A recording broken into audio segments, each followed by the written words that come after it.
আপনারা কি জানেন শিবদত্তের স্ত্রী পার্বতীকে কিভাবে এক ঋষি সন্তান প্রাপ্তির আশীর্বাদ দিয়েছিলেন?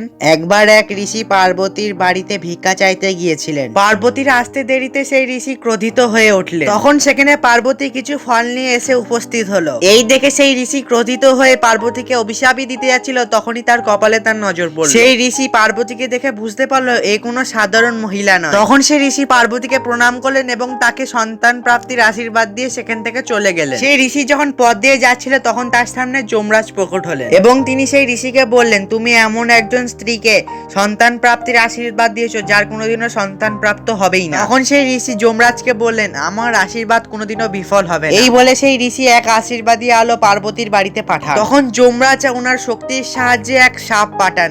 যখন সেই সাপ সেই আলোকে গিলে নিলেন তখনই সেই সাপ ফেটে এই দেখে যমরাজ অবাক হয়ে গেলেন এবং সেই আলো পার্বতীর গর্ভে ঢুকে গেল।